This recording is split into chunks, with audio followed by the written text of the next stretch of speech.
Hello. Anyone who joins live.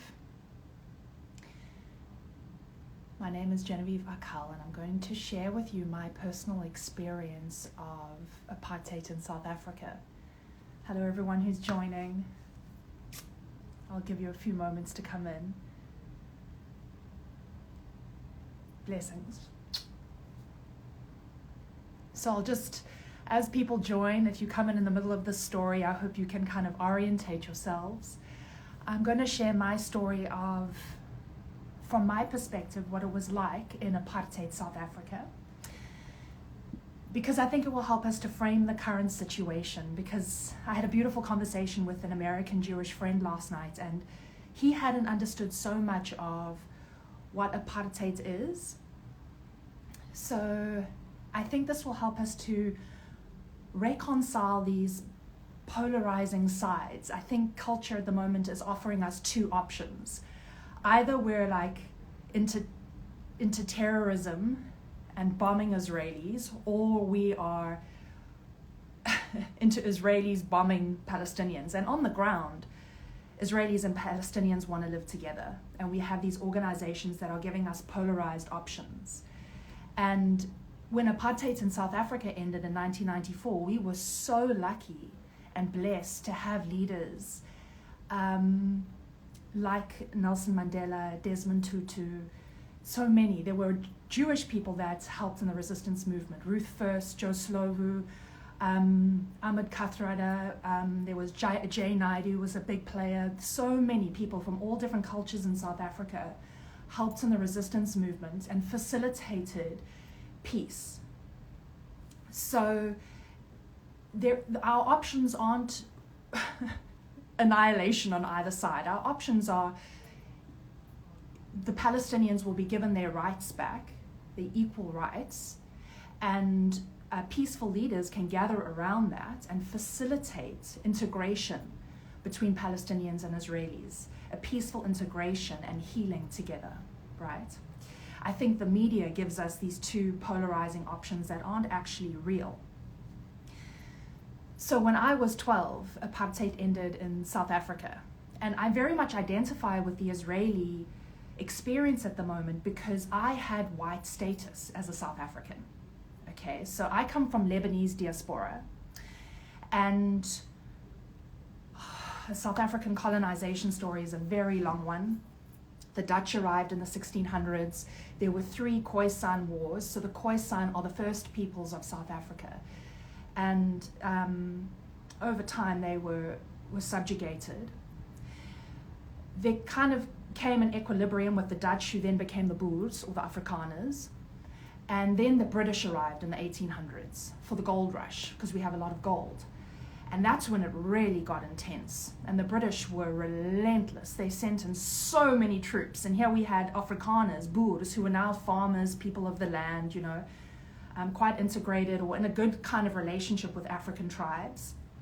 And these small commando troops having to fight like huge battalions of the Brits. So these wars are called the Anglo-Boer Wars or the Anglo-Zulu Wars. The Zulus fighting the Brits with their freaking guns, shotguns, and the Zulus with spears. But the Zulus were remarkable warriors. And the first concentration camp in the world actually happened during the Anglo-Boer Wars. The British were the first to do that, and they put Afrikaners and Zulus in concentration camps. Long story, okay? Jeez, I don't even know where to go. But apartheid in South Africa was oddly officially founded in 1948. Even though it had been going, and subjugation and colonization had been going for a few hundred years, the official state was founded in 1948, which oddly is when the apartheid in Palestine was founded with the Nakba. So there's a weird tie here. And just to cut back to in the 90s, right, 1994, Nelson Mandela is coming out of prison, right? He's been now detained in prison for 27 years, along with so many other resistance fighters. And you know, we aren't aware of this. The American media doesn't tell you this about Palestine, that people are detained without trial and suppressed. And when it was all breaking open, like it is now today, the people who had white status, the benefit, right? So an apartheid government is when a government rules based on segregation and race. So an apartheid government is a racist government. So it segregates and goes, well, this ethnicity gets these benefits and this ethnicity gets these benefits. So during apartheid South Africa, because we had so many cultures here, because they brought in so many people to work on the sugarcane fields, so we have a huge Indian diaspora here. You know, there's so many cultures in South Africa. So there was a ranking. So whites were first class, whites and Jews. Then it went down, you know, like Indians, coloreds. Coloreds in South Africa is not like Americans think of it. Coloreds are mixed race, right? And there's a whole culture around being colored in South Africa, and it's praised here. Then blacks, then dogs, cats, animals, then the Khoisan came below that. So the blacks and the Khoisan received the most brutal treatment by the apartheid government. And it came down to every level of life. It was so, you know, forced out of their homes, forced into particular kinds of education and work. They would be the laborers on the mines, you know, not allowed to elevate, totally subjugated and controlled by violence. And the Lebanese, just to give you my little personal story about the Lebanese diaspora here, we had come 4 generations ago, and my family had started tea rooms and a butchery and like shops, and we made our life in Durban and KwaZulu-Natal.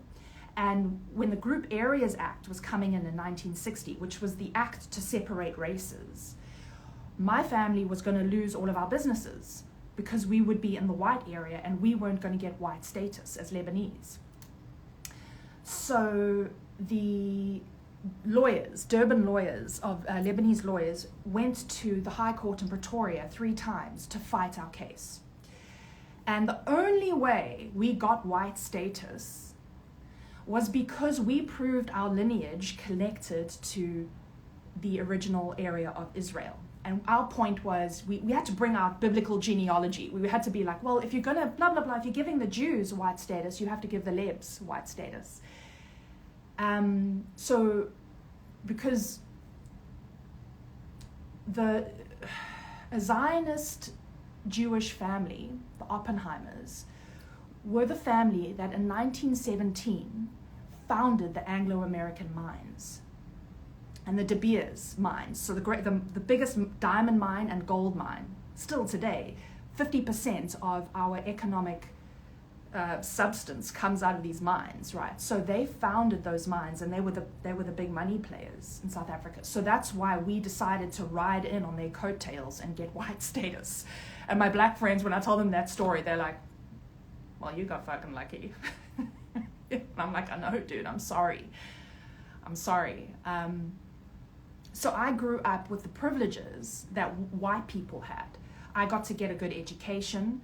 My parents got to buy a property. They got to work in higher levels of work, not just like the labor forces. You know, we got to develop ourselves. So there's like generational privilege that comes in when you're inside an apartheid, and you're the guys that got all the benefits.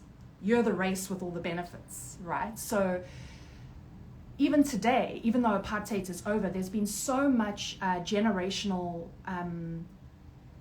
disenfranchisement that most black people still work working class jobs. We have a whole process of integration and trying to bring up the middle class, the black middle class.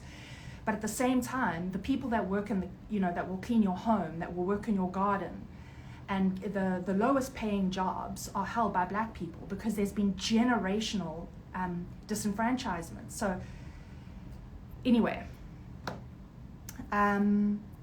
so when I was 12, all of this was coming to a head. And Nelson Mandela was coming out of prison, and we could see that the transformation and transition was coming. And it was quite volatile because, you know, there were so many factions involved.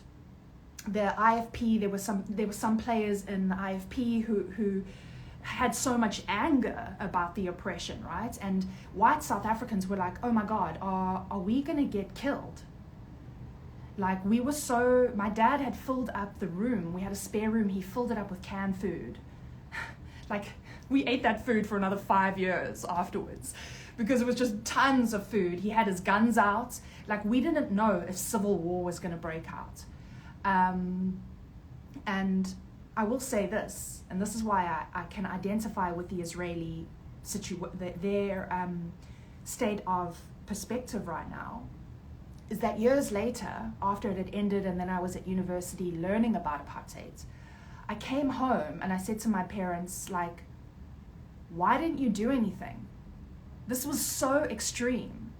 This subjugation was so despicable. Why didn't you do anything? And my mom looked at me and she said, my darling, we didn't know.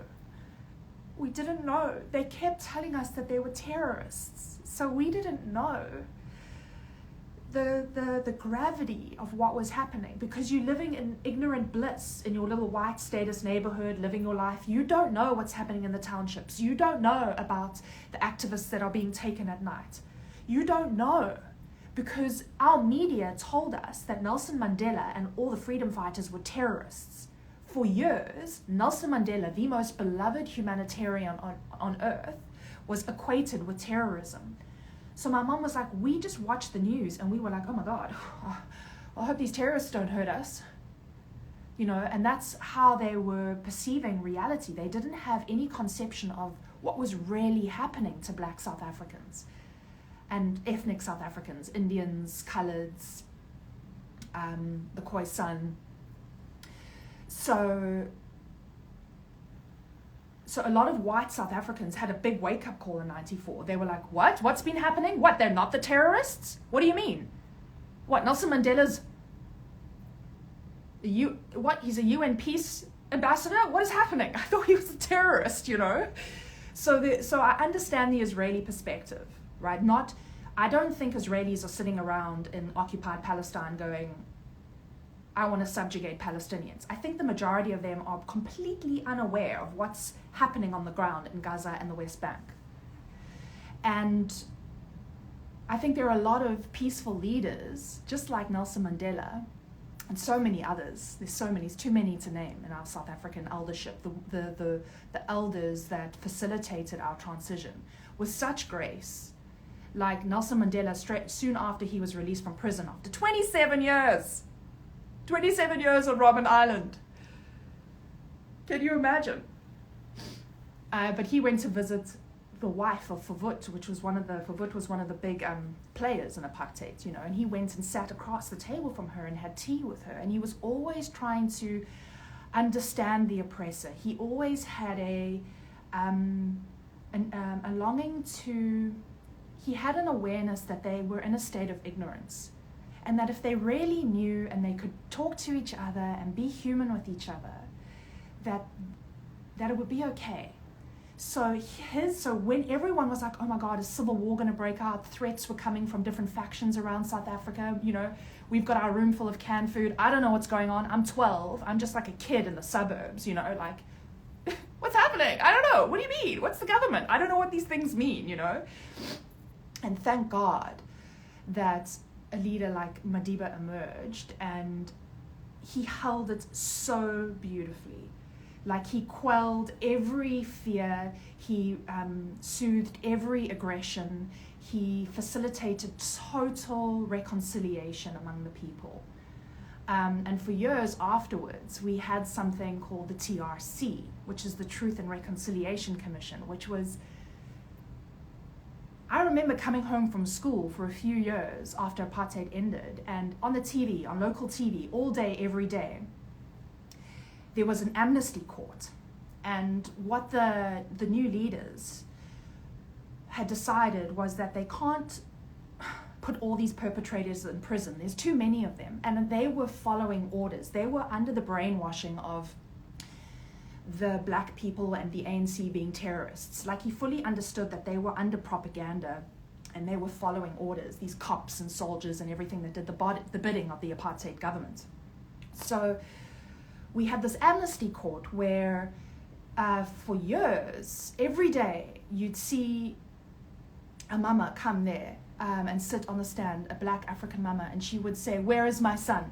One night they came and they took my son. "Where is my son?" And she would wail and wail and wail. And then a white cop would come up and say, "I know where your son is. We were told to do this because we were told that he was a terrorist, and we had to, we buried him over here."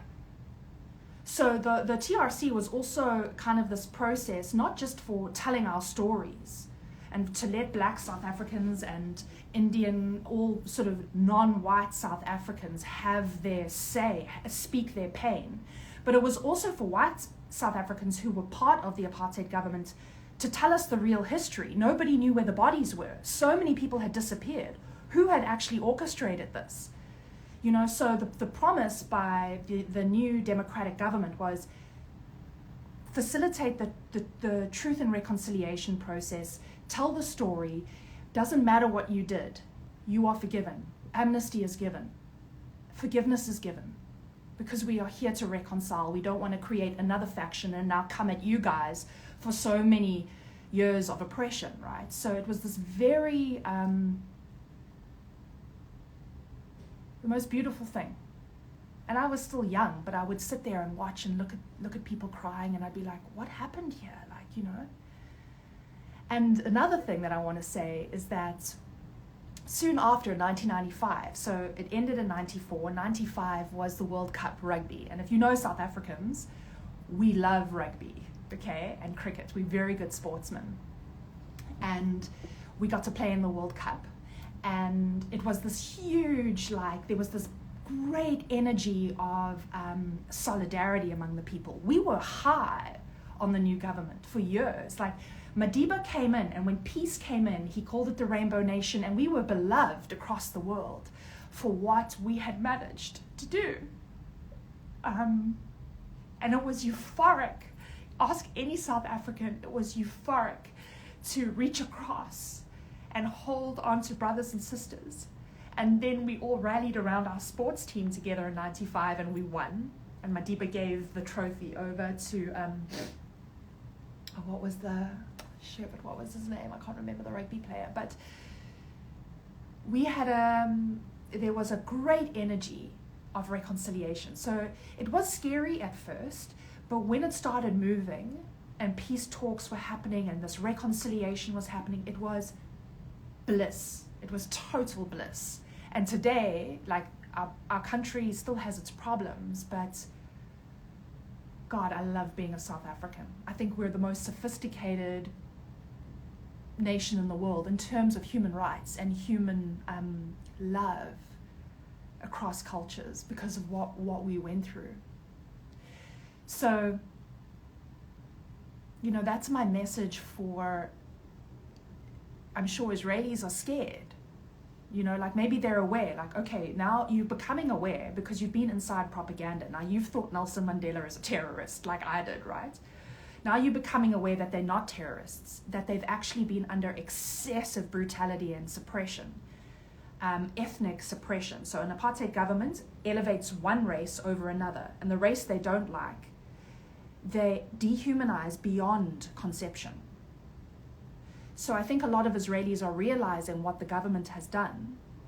Like South Africans did, white South Africans. We were like, what have they been doing? You know, it didn't mean like just because I'm white or had white status that I now have to fully associate with the white apartheid government. When we discovered what was happening, we were like, no, that's absolutely not on. And it took years for us to discover this because of the amount of propaganda. Like I said, Nelson Mandela was the terrorist on TV, you know, that's how they framed it. So I just want to say that it's like, I know it's scary for Jews and Israelis that are kind of figuring out that they have had to, they've been forced into supporting a Zionist apartheid government. They've used the Jewish peoples and their kind of collective Holocaust nightmare. They've used that to colonize a peoples, and you know, anyone who speaks out against that regime they use the Holocaust against them, you're anti-Semitic, you hate Jews. So Jews have actually been like totally propagandized into what this state of Israel actually is. And I think a lot of Jews are now realizing like, oh my God, what have they been doing? That's not what we agree with. And I know you might be scared, but I promise you there are so many peaceful players that are ready to facilitate reconciliation and integration. So many. Nelson Mandela's grandson is alive today, and he speaks on behalf of the liberation of Palestine and for peace. Liberation of Palestine doesn't mean that you will now be tormented. It doesn't mean that. It just means recognizing what has happened, just like white South Africans had to, and go, oh, what? I recognize, I see how I've been lied to. It's horrible to come into that awakening and awareness, but I want the liberation of all peoples. There cannot be like a government based on ethnicity where one race gets subjugated. Yes, I am for the liberation and for peaceful integration. Their liberation doesn't mean that Israelis have to leave Israel. That's their home now too, right? I didn't leave South Africa. My family got to stay here because of our leaders that helped to facilitate this. So, yeah, that's what I wanted to share today, some of my my personal experience, because I think as a South African, I just like say that, it's an apartheid in Palestine, and I don't think the rest of the world really knows what that means, because, you didn't grow up in the way that South Africans did, and you maybe don't understand. And I just want to end this with a strange discovery today, because I was looking into, okay, well, when was the apartheid government in South Africa founded? And like I said, it was 1948, which is exactly the same year where the Nakba happened and the state of Israel was founded.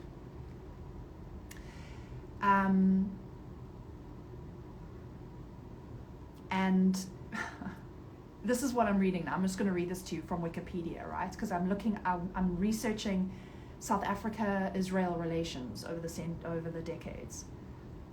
So it says here, 1948, South Africa was among the 33 states that voted in favor of the 1947 United Nations partition plan, which endorsed the establishment of a Jewish state in Palestine.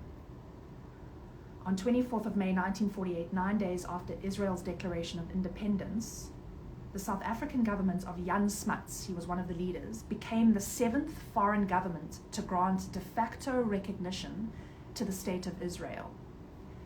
2 days later, Jan Smuts, a longtime supporter of Zionism and a personal friend of Chaim Weizmann, who I think was an early leader in Israel, he was a Zionist Jew, ethnic Jew, was voted out in elections, and the new South African government was formed by D.F. Malan's National Party, which had run on a platform of legislating apartheid. This result was of interest to Israel primarily because of the presence in South Africa of a large Jewish population. By 1949, there were 120,000 Jews living in South Africa, the overwhelming majority of whom were Zionists. Meaning, so that's not all Jews, that's Jews with the perspective of supreme race ideology. A Zionist is like an apartheid government. They have a perspective of segregation based on race. They think one race is better than the other race. So that's what a Zionist is, and not all Jews are Zionists at all. Okay, but an overwhelming amount were in South Africa, which isn't a surprise. And many of whom had provided important financial support to the Zionist movement in the decades after the Balfour Declaration. So 1917, a Zionist, ethnically Jewish person had founded De Beers and Anglo-American Mines. So that money, all of our mineral resources, we're the most wealthy nation in the world, went to the Zionist faction. Okay, so that money was used to facilitate apartheid in Palestine. And just to let you know, the Balfour Declaration, okay, let me explain this. The Balfour Declaration was a public statement issued by the British government in 1917 during the First World War, okay, announcing its support for the establishment of a national home for the Jewish people in Palestine, then an Ottoman region with a small minority Jewish population. And just because it was an Ottoman region, that doesn't mean there was any violence going on. There wasn't. Now, the declaration was contained in a letter dated 2nd November 1917. 1917, the same year that the Oppenheimers founded the Anglo-Americans, took hold of the mines in South Africa. From the United Kingdom's Foreign Secretary Arthur Balfour to Lord Rothschild, a leader of the British Jewish community, for transmission to the Zionist Federation of Great Britain and Ireland. So this is the letter I'm going to read to you. So the Balfour Declaration is a Rothschild Zionist entity. And this is the letter. Dear Lord Rothschild, I have much pleasure in conveying to you on behalf of His Majesty's government the following declaration of sympathy with Jewish Zionist aspirations, which has been submitted to and approved by the Cabinet. His Majesty's government view with favour the establishment in Palestine of a national home for the Jewish people and will use their best endeavours to facilitate the achievement of this object, it being clearly understood that nothing shall be done which may prejudice the civil and religious rights of existing non-Jewish communities in Palestine. Well, that hasn't been upheld, right? So yeah, they were saying, go over there, have a place for Jews, but don't now subjugate non-Jews. And that's what we've seen has occurred, which is exactly what happened in South Africa. So the rights of existing non-Jewish communities in Palestine, or the rights and political statutes enjoyed by Jews in any other country. I should be grateful if you would bring this declaration to the knowledge of the Zionist Federation.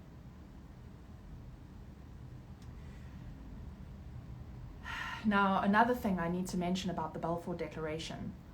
This came about during World War I, when it was kind of fizzling out. And the Germans had actually asked for peace multiple times. They had a peace treaty, they wanted peace. Okay? And the Germans were the first ones to kick the Rothschilds out of the country. These kind of bankers that would manipulate the economics of Germany. And they had destabilized Germany. So that's what the Jewish contention was there. It wasn't just like, oh, we hate Jews. It was, they wanted this Zionist entity that tries to undermine healthy systems of governance and people. They always try to corrode and break down people, the Zionist entity. So the Germans were the first nation to kick them out. And that's when they came to America. And then they wanted peace. But the Rothschilds went to the British government and said, don't give them peace. Take us into World War II and we swear to you we're going to bring America into the war.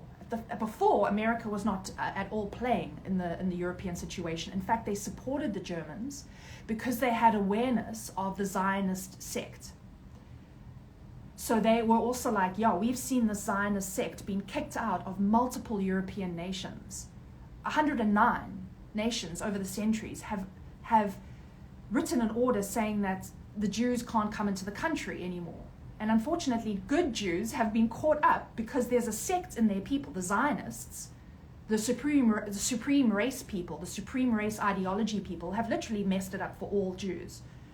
So Jews are like, why have we been persecuted for so many centuries? They have no awareness of the Zionist sect that has just thrown them under the bus repeatedly. So that's why they've been kicked out of so many nations. That's why. Because the nations are like, how do we tell the difference between a good Jew and a Zionist Jew? We don't know, just get the Zionists out. Because they literally destabilize nations wherever they go. So they did that in Germany. They got evicted, they landed up in America, and they've now infiltrated the American government. Totally, they run the Fed. Completely. So when the Germans wanted peace, the Zionists went to the Brits and said, don't give them peace, take us into keep the war going, and we're going to get America on your side. And we're going to keep this war going for many years because we're going to make some cash. So, and the deal was, all you have to do for us to support you is give us Palestine. That was the deal. So Palestine was kind of under British governance, and they signed it over with the Balfour Declaration. And then they got thrown into World War II. And nobody knows this, but Adolf Hitler tried 12 times to ask for peace. Nobody knows that. Because from that moment on, the whole story, the media narrative in America changed from support of German sovereignty to the Germans hate Jews, they're demonic, we have to take them down. And like the whole media story got people riled up and allowed the Americans to join the war. And I'm not saying that what the Germans did was good, and there's many layers to this war. We see it as black and white. It wasn't black and white. And the Zionists were a large part of why that war continued and why it got so devastating for the Jewish people. They throw their own people under the bus for monetary gain. So that's why the Balfour Declaration happened. That's why they were given Palestine. And then the Americans were pulled into the war, and this war continued for years. And Hitler even went so far as to drop flyers over Britain. He dropped flyers saying, I've called for peace, I don't want to go to war, I don't want to go to war. And if you read Mein Kampf, he's saying in that book, the same people we kicked out, these bankers, these Zionist insane people that try to undermine our culture, now they're pushing us to go to war. Hitler had the most ethnically diverse army in the world. Muslims, Indians, Tibetans. So it was never like, oh, he just hated Jews. And that's how our history propaganda has made us think. No, it wasn't about that. But he didn't like Zionists, as 109 countries didn't like Zionists before him. They've been evicted by over 109 countries. So he was saying in his book, the same people I kicked out of our country, and then he brought the country up to great well-being, completely like restored their economy, the middle class, they were thriving, they had beautiful advancements in technology and art, thriving. But the Rothschilds were embittered, and they were going to get them back no matter what. And that Zionist Rothschild entity forced World War II to happen. Mein Kampf, he's like, I don't want to go to war. I actually respect the British people. That's what he's saying in his book. I don't want to go to war. But they're coming at us, and I've asked for peace 12 times. I dropped flyers over the UK. They were mum. Winston Churchill, he was a Zionist implant. That's the truth.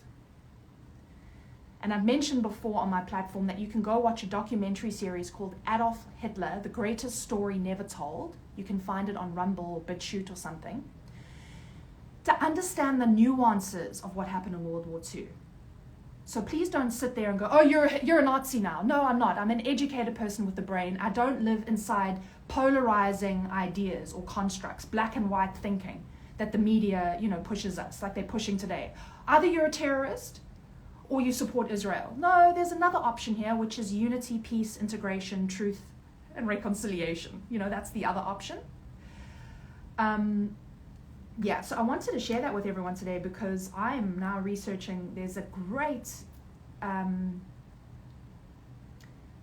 very deep connection between the South African apartheid and Palestine's apartheid. 1948, same year, the money used. Then the apartheid government had been founded in 1948, and then that government was the first government to legitimize Israel. It's crazy. But anyway, so that was just a little bit of a history lesson. And like I was saying to my friend last night, I was like, the media has made you think that Jewishness, identity, Jewish identity, be that religious, ethnic, whatever kind of Jewish person you are. I'm actually Jewish on my mom's side. My grandmother on my mom's side was Abraham's, but she grew up not observing Jewish culture. So I didn't grow up in Jewish culture, but I come from that on my mom's side, and I'm Arab on my dad's side. But, the American media machine has locked Jewish identity into Zionism.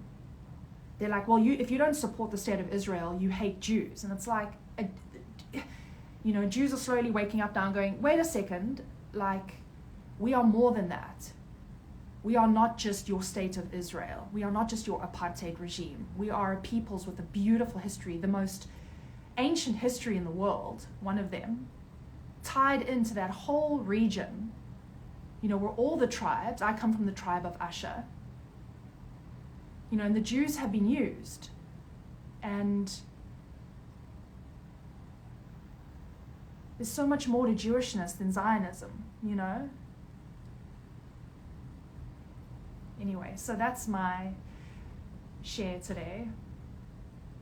My personal experience of apartheid, encouraging Jews and Israelis to just be like, yeah, let's liberate Palestine because that's real. And that doesn't mean we're going to be safe if we do that. You will be safe. You will be safe. I promise you're going to be safe.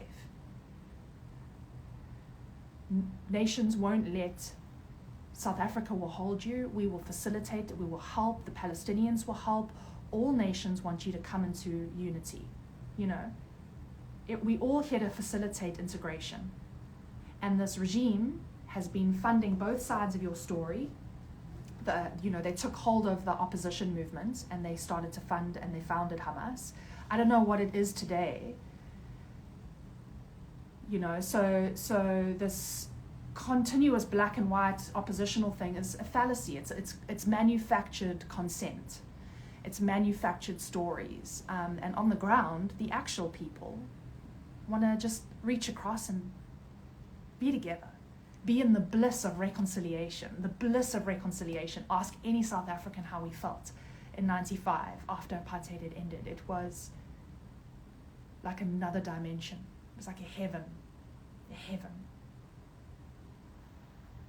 So, thank you to everyone joining, and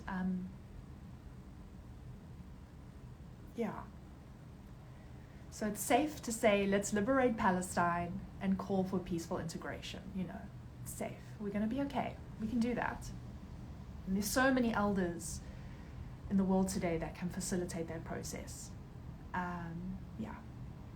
So, maybe we'll just end with a prayer. Okay. If you feel called, you can just drop into your breath. Breathe into your heart space. Breathe in for 6 counts. And exhale for 6 counts. And see your heart expanding and contracting. Just do that a few times to come into heart resonance.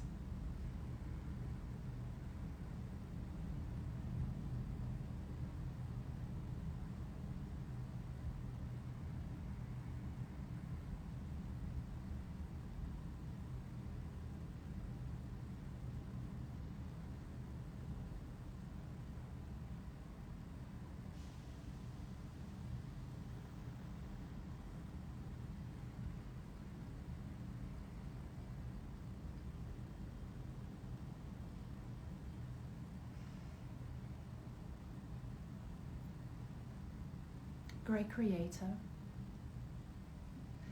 beloved Mother Father, who is this divine consciousness animating it all, even the stories of antagonism.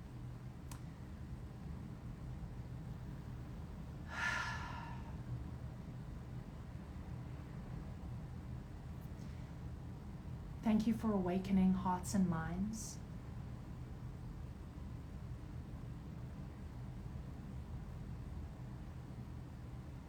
For helping us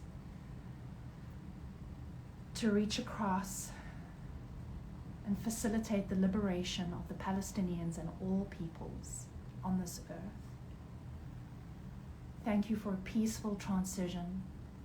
Thank you for the unification of Jews and Palestinians and all peoples of the Middle East into a peaceful integration and reconciliation of love and unity in diversity. I thank you for exposing this regime that has manipulated the people.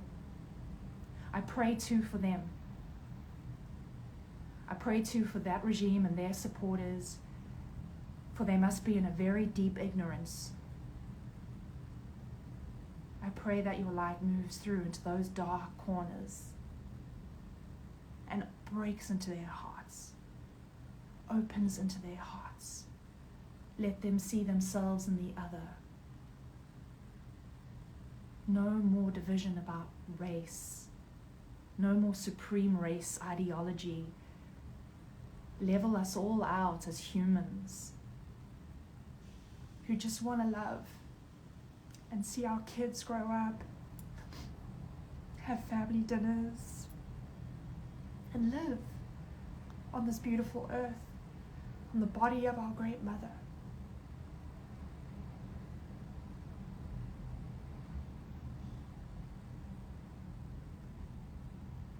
I thank you for a peaceful eldership and a peaceful leadership and a peaceful peoples who reach across and facilitate integration and unity.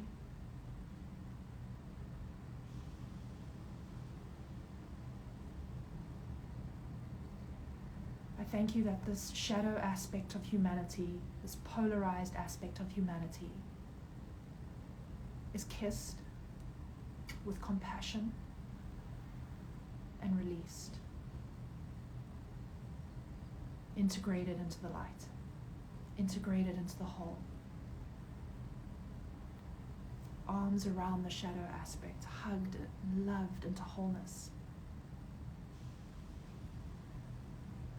Kiranash nobukoromo, kirana bushitarana, kitantantarana, moro no kishitana, kana. Irana bokushisa satanana, moro kishata, kishata, kirana, kirana, poshintana, porono kintinana, mokashinta, farana, kishata, kishata.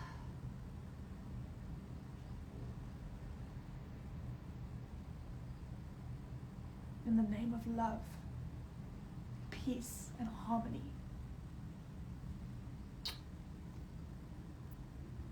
Amen.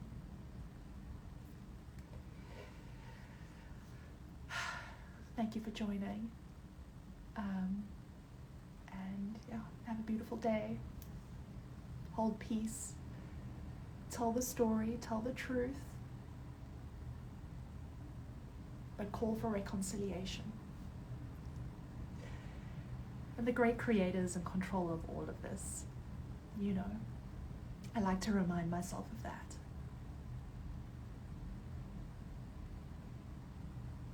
Anyway, big love to everyone.